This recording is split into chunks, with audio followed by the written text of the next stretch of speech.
we won't have to cry no more.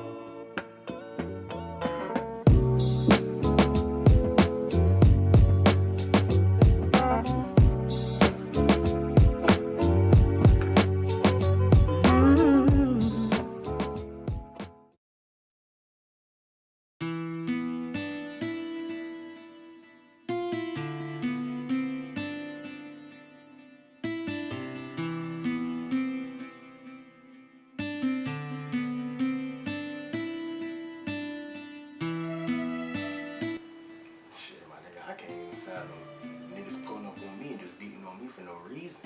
And then I can't retaliate or go kill niggas because then I know I'm going to jail. Like, the fact is, like, you know what I'm saying, niggas can walk the street, do whatever, but then niggas just got to be, or like, prime example, being an athlete, because I'm a former athlete, I can never imagine walking out of my game, walking to my car, and niggas pulling up on me because I'm black after I just played this game, talking shit, violating my car, breaking my shit down without me having to go do something. You know what I'm saying? Like, I just couldn't picture that. Having to sit there and take it, or having my mama's house be burnt down by the KKK, and she just got to deal with that shit, and niggas don't die? Shit. Sit here and be like, alright. I also sit there and be like, damn, like, these niggas just burnt my nigga, whatever. But it's like, wait a minute. Like, cause it's the inhumane shit about it. When you see what it was and what it was done, like, as any human being black, but especially being black, that shit, it bothers you. It makes you want to kill white people. And I say that in the most direct sense because there's no other way to put it. You know what I'm saying? Like, that's just how it makes you feel because nobody would want that done to any human being. And the fact of why they did it, that makes you want to kill white people. That I personally cannot even begin to fathom that our ancestors made was having to go through slavery. We as a people in our history, I feel like we have become so desensitized and so numb to what that was and what that looked like. And the fact that there were women, I mean, people out there working so hard, day in, day out, women raped, beaten, and still having to serve these people and still be oppressed by these people, and then finding the courage and boldness to escape situations like that. I personally cannot fathom. I don't think that if I was born in that time that I could do that. That sort of boldness and just courage to me is just, yeah, my mind is just blown, honestly. When, like, say for instance, Rosa Parks is tired, woman, you know, that was staged, but you know, the fact that she came off of work and, you know, they were harassing her, I'm like, I'm tired, I've worked all day, don't mess with my money. So I think periods in which people had an opportunity to be controversial, I couldn't sit back and not do it because, I mean, I'm not gonna say I'm gonna be out here, you know, punching everybody in the face, but at the same time, in situations where someone is very clearly, in my opinion, like, am I wrong, one, but also two, I can fight back in a way that's meaningful without, you know, having a mob called on me, then I would do that. With that being said, you know, it's situational. You can't say I would definitely do that. Also, I'm not running away. Unless I am actively in like Virginia or Maryland, close to the Mason-Dixon line. I'm not running from Georgia to Canada. I can't imagine doing that. I give props to other people that did, but I can't imagine. I mean, just like anything like now, it's like I'm very comfortable. You know, I'm not out protesting. I'm not flying to Minneapolis to protest on the front lines. You know, I'm not doing those things. So it's like in context, you know, I'm now going about my daily life. I'm conducting business as usual. So if I were a slave, you know, I'm going to conduct business as usual. I might be mad about it, I may be frustrated and know that, hey, I'm not happy where I am. This is terrible. But also at the same time, at that point, we've been slaves for 300 years. We've only been free for 150, 160, 170 plus years. Free from slavery and previous history of 300 years of that. So you're telling me in 1850, if someone was like, I'm gonna free you, I'll be like, sir, we've been enslaved for 300 years. I don't think you know what you're talking about. So no, I'm not running away. I'm comfortable. I'm comfortable because I'm getting fed. I have a job. My family's there. My family's here. And what's different between that and I mean, a lot is different, don't get me wrong. But in all reality, like now I'm fed. I have a job. My family is present. My friends are present. I'm not doing a lot to go out beyond that. It's sad to say, but yeah. I'm such a rebellious soul. I would have to say. I would have to say during the Civil Rights era, the peaceful protests, the sitting in the diners and getting spit on and getting dragged by dogs. I don't know what I would have done, but I know it would not have been that.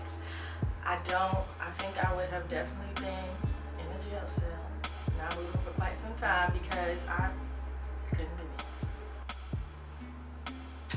Oh snap. They were running from the slave master in the plantations and being chased by dogs. Woo, boy, you gotta be able to run fast as hell. But anyway, just them going through that, like being beat, lynched, dipped in tar and set on fire, drowning, feeding kids to alligators. If y'all didn't know, people in Louisiana that had slaves used to be called gator bait. They used to take the babies from the slaves and bait the alligators like that, and that's how they got their meat from the gators. Just that, like the torture, like it's so inhumane.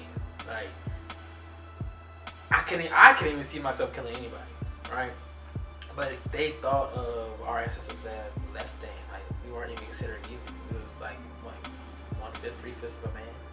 3/5. 3/5 of like a person, like not even a whole person to them. So it's just the things, the trauma they went through. Like I feel like it's generational trauma.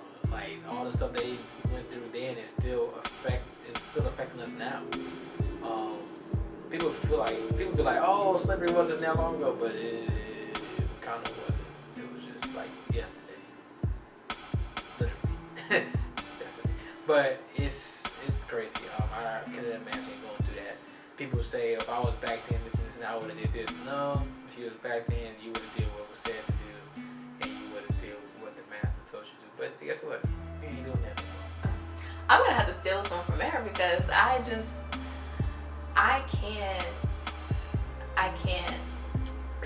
don't want to say I can't peacefully protest, but sitting in bars, sitting in restaurants, saloons, whatever, while white people are spitting on me, throwing water on me, calling me a nigga, I can't do that. I just don't have enough inner peace to do that and sit there and not be fazed. That, I'm sorry, but we're throwing hands, we're fighting. Especially this day and age, now that would have happened this day, there's no excuse. I'm not sitting there quietly while you see her call me a nigga and disrespect me. Absolutely not. But back then I would not have had enough patience to do that.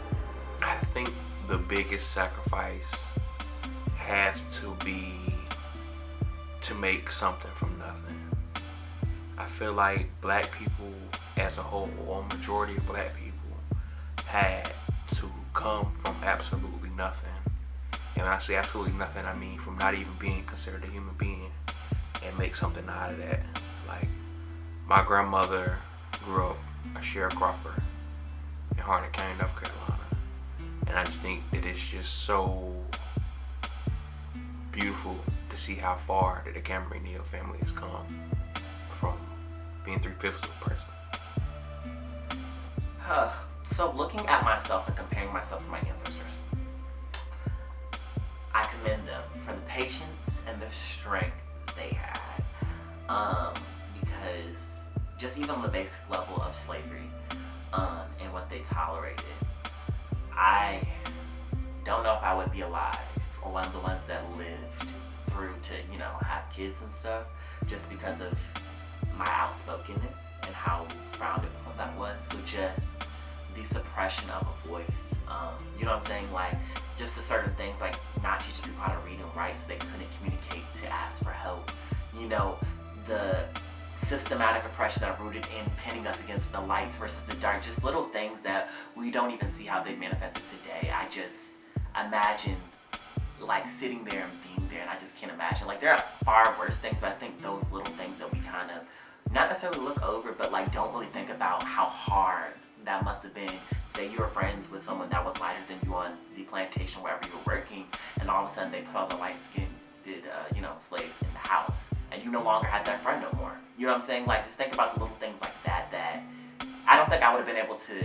I don't know. I don't think any of it, honestly. I frown upon all of it. It's just so much. So I guess I really can't fathom running away. I have asthma, and I quite frequently use that in middle school to get out of running. So, you know, I can't imagine taking the journey from Virginia to, you know, Maryland or like New York, or, you know, after a certain point, they were just in the United States. Like, if you are called anywhere, you're gone. So people had to go to Canada. I can't imagine taking that by foot or by like random like buggy. Like it wasn't like I could fly. It wasn't like I could take a car. I can't imagine like the fear and the stress and the anxiety. And then also, you know, the knowledge of what you're leaving behind. You're not going to ever see your family who didn't come with you. You're never going to see them again. Like the chance of you seeing them again is very slim, and you know that going on. And then I'm a guilty person. Like, if I offend somebody by accident, I will feel guilty about it for days. So, the knowing that, say I successfully escape, because that's not even guaranteed. Say I successfully escape. Those who are left back there are going to receive the repercussions of an angry slave master because I got away. That I really can't fathom, you know. There was no right answer, and that was a sacrifice they had to make, was making a decision with no right answer. And I don't know if I could do that. I really can't fathom. For me, I think slavery as a whole was just the umbrella. I'm gonna say slavery is the umbrella, and then everything that's underneath it, I just cannot imagine. Just the travesties that our people, like people we are related to, went through. To me, was crazy. From like birthing farms, like a birthing farm, to forcing a mom to be with her son to have those type of babies. Like just the idea of treating a human like a human that way is just unfathomable to me. So just the travesties of slavery is just mind-blowing to me, and it just pushes me so kind of hard. I feel like that is the flame that should push our generation to go hard, because like our ancestors had to go through things we would never be able to survive today ever. Like, and they did that for us. So how can you sit there and add no value back into you?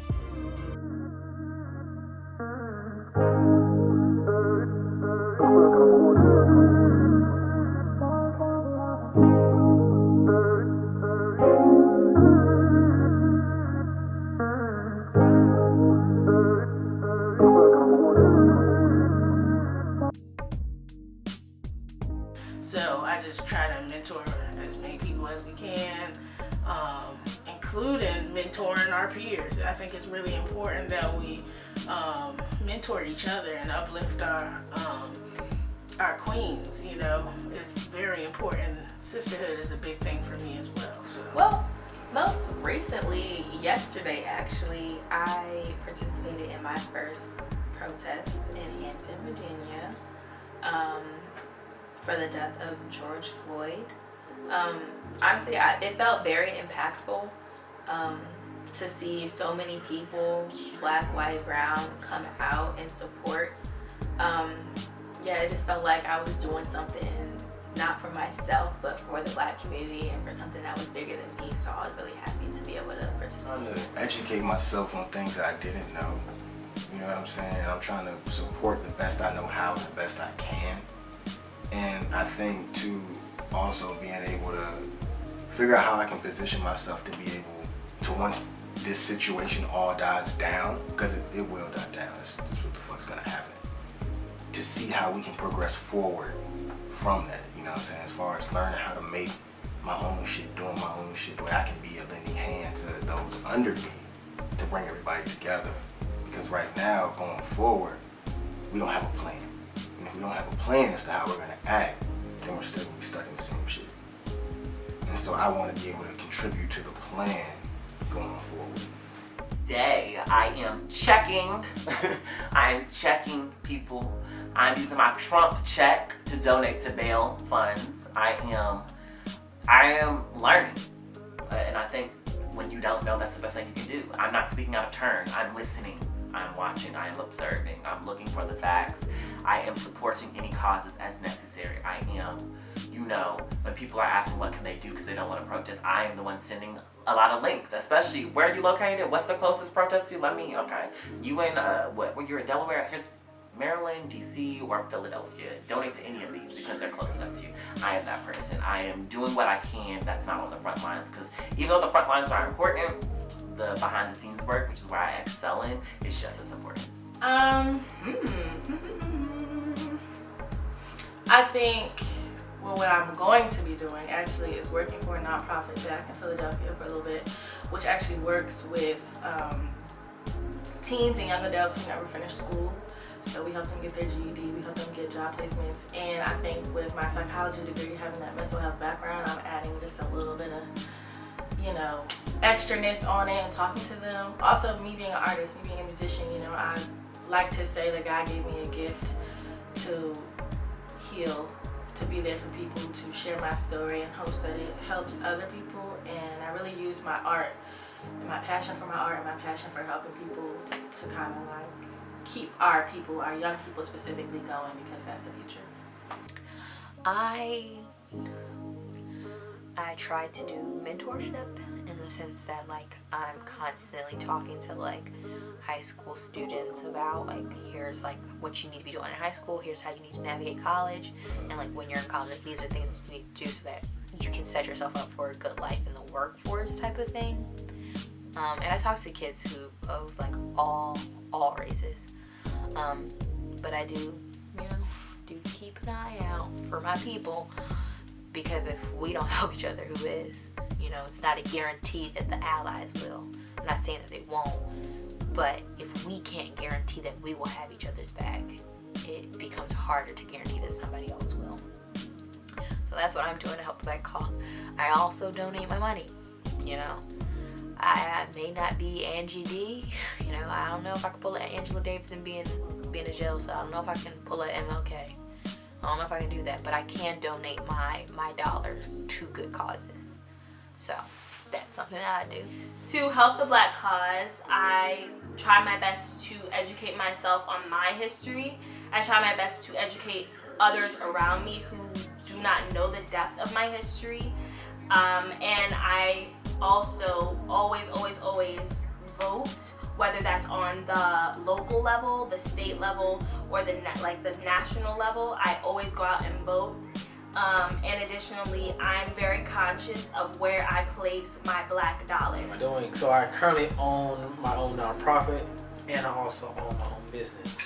Ultimately, I want to build a multi-use facility that's going to be placed in low-income communities around the country, then third world countries around the world. Because I feel like everybody needs the opportunity to be able to have that privilege to be the next in any field that they want to be, you know, either be entertainment, lifestyle, or motivation. I want people to understand that regardless of the color of your skin or your ethnic background, anything like that, you can be the next in any field you desire to be. Is mentoring. I try to live my life so other people would be proud of it and aspire to be something that young girls look up to.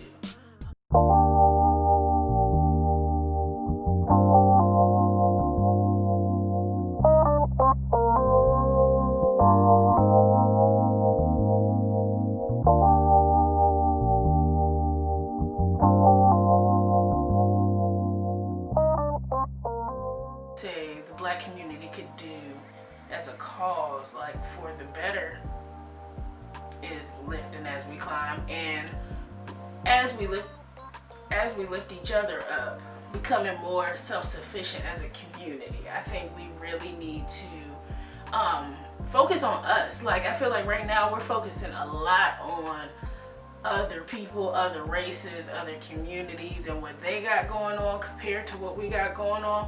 But like, I think we need to focus on us getting strong as one, getting on one page, you know. And I understand that that's hard to do with so much against us and so many factors, so many outlying factors that impact us getting on one page. But I think that needs to be our focus, because I just don't understand how we expect a system that was designed against us.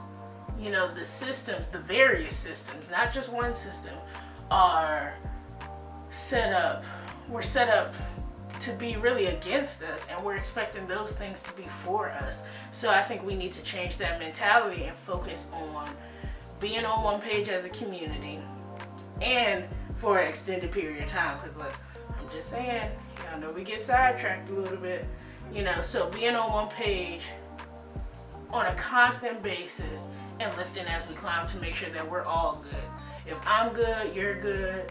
If he's good, I'm good. Everybody's good. So, yeah. I think I reiterate that as well. I think that we as a community we need to do better organizing. You know, when you look back to what's happening in the 1960s and whatnot with Martin Luther King, now these were planned and organized protests. They're like, we're going down to Selma with XYZ people on the front lines, and we've already organized, we're gonna have these churches here, we're gonna have these people here. It was organized to know we're gonna be here and y'all are gonna have to deal with it. You know, if we encounter XYZ thing, we're gonna deal with that, we're prepared for that. And I think that there has to be more done in terms of like these celebrities and bigger figures coming out and having organized things themselves, because they have the platform, they have the reach. You know, if I have 1,000+ followers on Instagram, 800+ followers on Twitter. You know, if I put out and say I'm going to go out and protest, that doesn't mean anything in all reality. But you need to have someone like a Cardi B, like a Kim Kardashian, like out here that is actually advocating, getting out, putting their body on the front line to say, I'm not saying for this any longer. It's very easy to sit up in your penthouse, sit into your mansion in the hills and say this is wrong. Sure, but you're also sitting on 25,000 square feet in a $20 million house. Like, how can you then say, you know, this is so wrong, but you're very comfortable?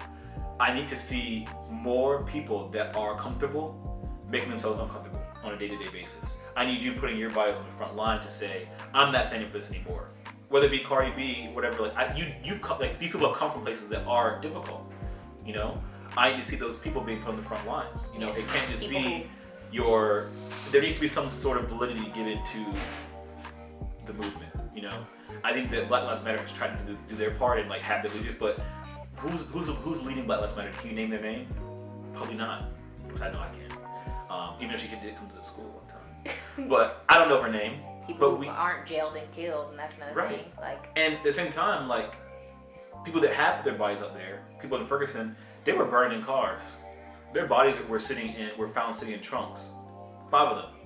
So people are putting their bodies on the front line. They are serving repercussions. So we have to learn how to use our platforms, specifically people that do have platforms, celebrities, politicians, influencers, to say, like, we're not going to stand for this any longer. I'm not going to continue to sit in my multi-million-dollar home and be comfortable. Like, we need to make ourselves uncomfortable or use our platforms to organize. There needs to be some sort of hierarchy of organization if we want to see physical change. Because, you know, say for instance, you know, Trump does decide that he wants to, you know, do something with the black population. Who are we going to call on? TD Jakes? Who are you calling on to have this discussion with? You know, because back when, you know, Lyndon B. Johnson could call on Martin Luther King to say, you are the head of this movement. We want you here to have this discussion with. But, you know, who are we calling in? Like, a politician? Not necessarily, like, I mean, Maxine Waters is a great woman, but, like, she's not in the front lines. She's not in the protests. She can't say, this is what these people want, this is what they're demanding, because she doesn't know. She's not in the front lines. So I think I definitely want to see something more structured to say, you know, who's our point person?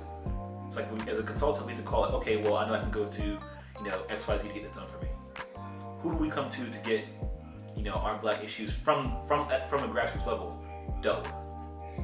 Because, you know, we'll go to Al Sharpton.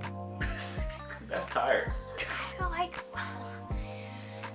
it's weird because I feel like as a community we can better organize, but I also feel like we can do so much right and still get knocked down. Like the system is disproportionately against us. And I always, you know, with recent events, people are like, why are people looting and rioting like that? Blah, blah, blah, blah, blah. When you have angry, tired, and defeated and fed up, you know, oftentimes poor people, and confused at times too, because you get drained, you get lost, and no like really core leadership, of course it's gonna lead to chaos. And then I circle that back to, well, what happens to our predominant leaders, you know, like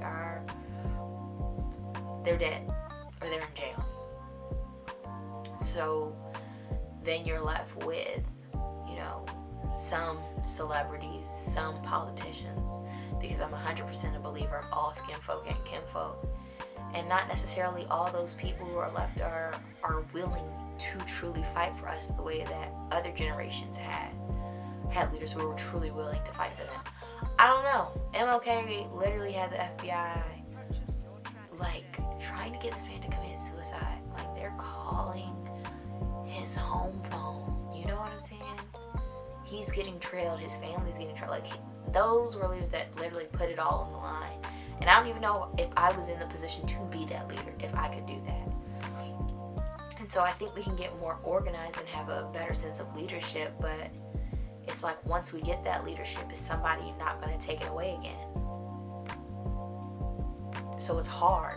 It really is hard. That's a great question. What can we do as a community to help the black cause? I feel like my answer would be we have to love and we have to support each other. I feel like before integration, we were headed in that direction of loving and supporting each other. And then once we got what I guess some people would consider to be equal rights, I feel like it's been like a rat's race or a dog eats dog world. And I feel like there's no unity. And I feel like the best form of unity is supporting each other in business, mentally, physically, and just all around, just support for one another as a race of people. There's so much we need to do, but I don't think it's all on us. Honestly, I think what we're doing right now is bringing enough awareness to it and calling people out on their biases and letting them know that your silence is not neutrality. It's actually choosing the side of the oppressor, and that you value brands over my life, you value materials over my life and my people's life. I think really acknowledging who is for us and who is against us, so we know when it comes down to setting things up in our favor, we know who not to call upon. I think not forcing anybody to do anything, but like really letting the white people that say they are and non-POCs that are in places of power that have privilege to help us, making them use their privilege. I think we applaud too many bare minimum actions. Yeah, you posted Black Lives Matter, but your day-to-day actions don't show it. Anybody can post it. I posted a bunch of times. I tweeted, I write it. It doesn't mean anything if I don't live it and act on it. And I appreciate people in the protests, but this is great. I'm not saying that they don't have any power, because they do have more privilege than us, but where are the white people in power and the people of color in power that are not saying anything? Not even the celebrities, the ones in political positions that do not like this and understand where the protests are coming from. Because the only people I've seen on the front lines like that have been black celebrities, black policymakers that are still getting the same treatment as everyone else. Nathan from Insecure was getting beat, and I think he got shot with some rubber bullets. You know what I'm saying? Like But these are expected of black people. What about the people that aren't going to protest, that actually have power, systematic power, institutional power to do something? I think we're going to need a lot of that. But the truth of the matter is, I don't think it's going to come anytime soon, because that requires people to vote, and no more voter fraud and voter suppression, and people being active on these things, and hitting every election, not just the main ones, and being registered to vote all the time, and going to city council meetings, and listening and holding your representatives, senators, elected officials accountable in all instances. Speaking out on gentrification, like, yeah, we're getting a Whole Foods, but what else is this impacting? In order for us to get a Whole Foods, because I love Whole Foods, I hate going uptown to go to Whole Foods. In order to get this Whole Foods beside my house, what am I giving up? And is that worth the Whole Foods? Is the 30-minute drive really that unbearable? Really questioning some of the things that we allow that we don't think we're allowing, and working on that. As black people, I feel as though we've done what we can do. I think that at this point in time, it's up to other cultures, it's up to white people, honestly, to take a stand against those who are oppressing the black community. I feel as though the black community, what can we do better? More of us can get out and vote. We can be more conscious of where we are placing our funds, invest back into our communities, invest into our own businesses. What can we do better? I think we can do more of supporting ourselves, supporting black people, supporting black businesses, and like we can just do better with having each other's backs. I mean, there's a lot of black on black crime, but it's like we're killing each other and white people are killing us too. So who's really gonna have our back? Because it's not us at the end of the day. So I feel like we can do better with loving on each other and supporting each other. Keep the black money in the black community. That's it. Did y'all know that the black dollar only lasts 6 hours in the black community? But when it comes to the other cultures and everything like that, let's say the Asian community, their stuff lasts 30 days before they even spend it outside their own community. If we keep the money and the financial stuff when it comes to the black dollar and stuff like that in our community longer than just 6 hours or a day, it will change change a lot of angles and stuff for it will just make things a little bit more easier for us to deal with, because we have to defend for ourselves. So as a community, like, I understand there's gonna be disagreements between everybody. Nobody's fucking perfect, but at the same time, it's like we really have to do a better job of reaching out and supporting one another in the same space. You know what I'm saying? Like niggas say all the time, the crab in the barrel mentality is what kills niggas, and that's very true. Like, my nigga, we gotta stop hating on each other for shit that's not valid. You know what I'm saying? Like, if it's something that's going on where your man's over here doing this and this can help better his situation and your situation, you know what I'm saying, go help that nigga out, versus, well, now let me see how I can not support this nigga, or whatever the case may be, or let me go public road over here. Like, nah, like, you know what I'm saying, we gotta work together as far as how to uplift each other together as a collective, because y'all niggas see when other races come in this bitch, they come in this bitch together like a gang, they work this shit out, and then next thing you know, they whole community is popping. You know what I'm saying? Like, everybody go to the nail salon, you don't see no black nail salons for all you see is the Asian junks, and they got their whole family working in that junk. You know what I'm saying? As a community, that's what we have to take the initiative and step up and run our businesses like that. Once we are able to do that, I feel like we'll start to see the black community foster again and really be something that we can be proud of. You know what I'm saying? Don't be afraid to put your niggas on, but at the same time, your niggas have to understand what you're doing, and that's a call to all black people. We can't just sit here and try to eat off each other too, though, without bringing nothing to the table, because that's where shit get cut off. And I think there's a disconnect for that, which is why we're at this tug and pull of where we are, because nobody has this side figured out, nobody has this side figured out. There's roles to be played, everybody gotta understand.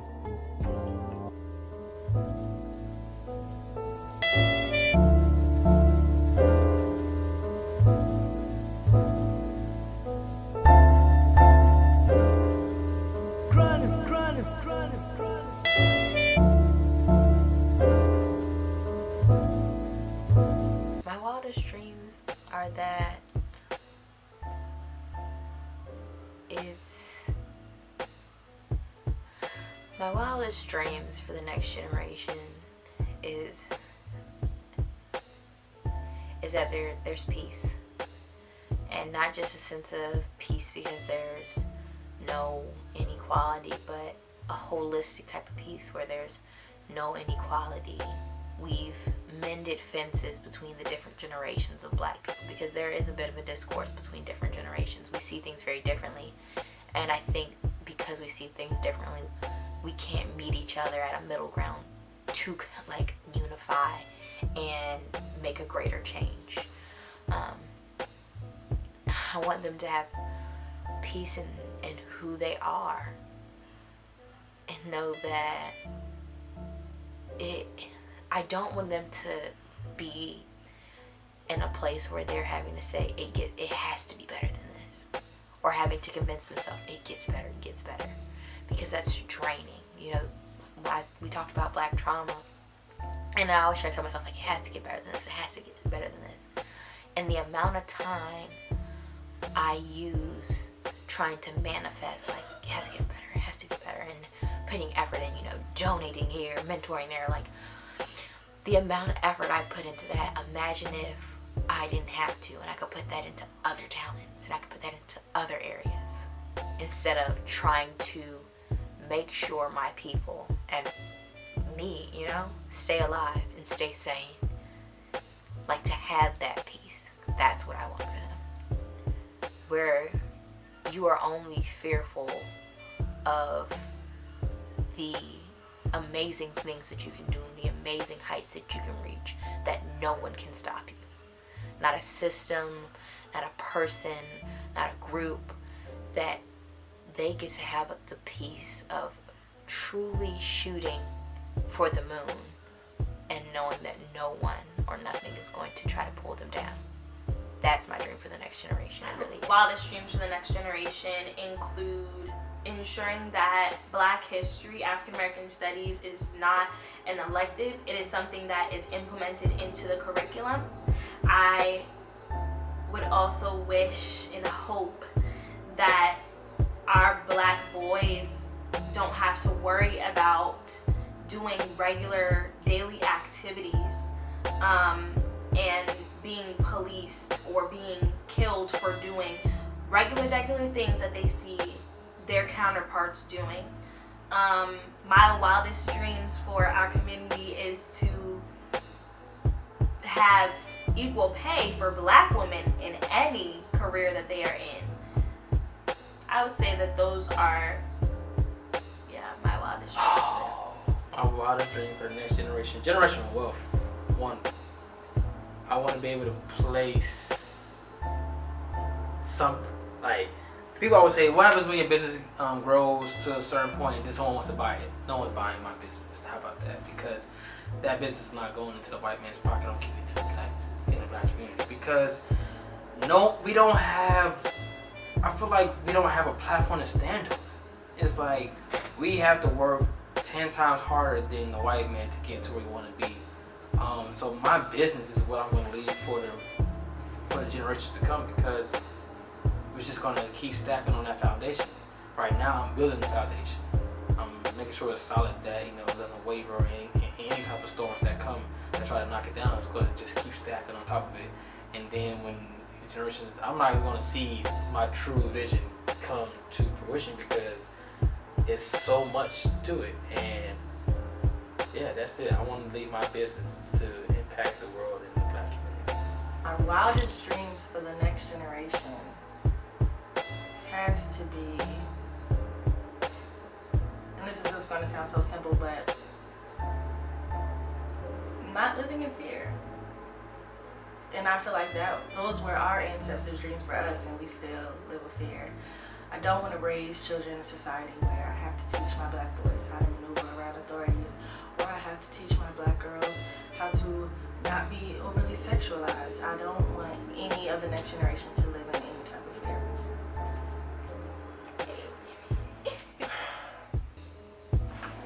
I would love for Black people to, or our ancestors, I don't know how to phrase it, I would love for the next generation to not deal with depression. That is my wildest dream, for our Black people to not deal with oppression. That is a wild dream. That's why I said that's my wildest dream.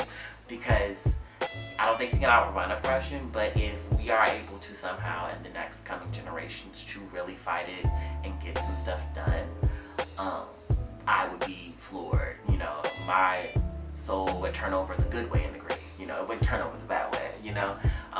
I do think in my lifetime I'll see some progress. I don't think we'll see the full thing. And once again, it's a continuous fight because different biases emerge, so we don't even realize some things that are issues in the future aren't issues now because we're not as sensitive. Like a lot of the stuff we said as middle schoolers that thought were jokes, you know, they were jokes. But now it's a new generation that's identifying this is rude. You know, it's shady and it's rude. And the next generation will see some of the stuff we said today and call us out on it. And I hope that continuously happens so we can always prune the bad habits away and become better people and get rid of oppression.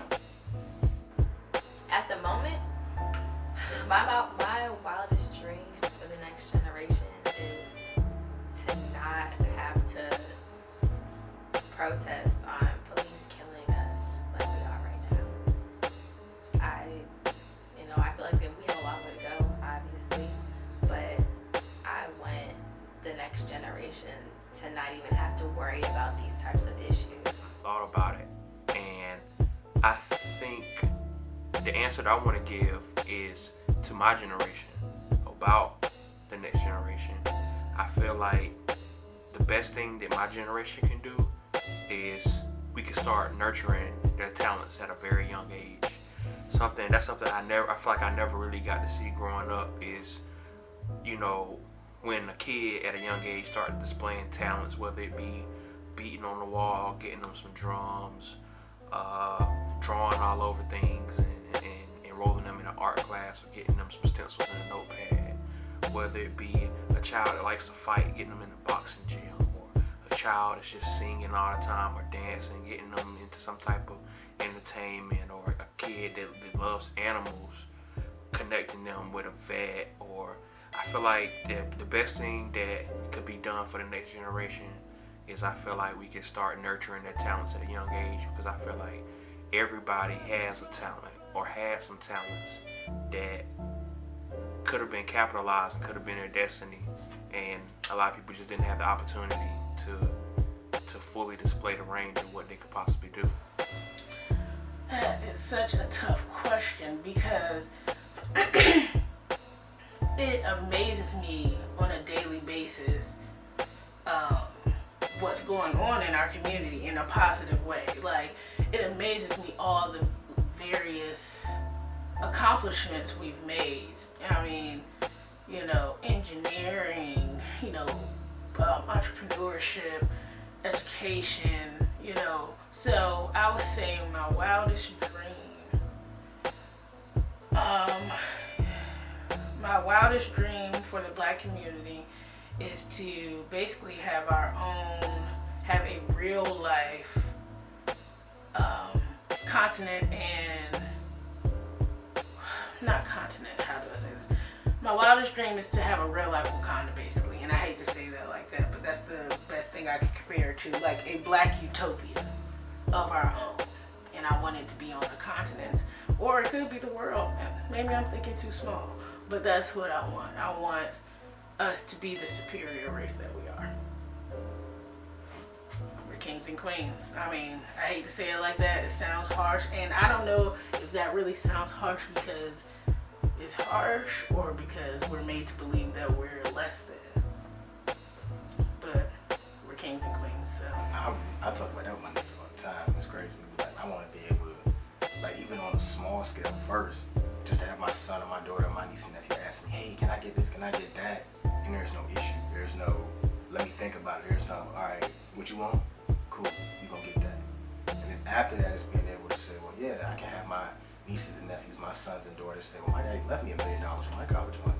You know what I'm saying? Like, to be able to leave them something that they own, that their name is on, that they can look back and say, I'm proud my grandfather did this, I'm proud my father did this. And they have a stake in what happens globally, not just in America, but around the world, without having to think twice about the decisions they're making, if it impacts themselves, if it impacts anything they have going on negatively because of the color of their skin and where they come from. I would rest easy knowing that's their freedom that they have the liberty to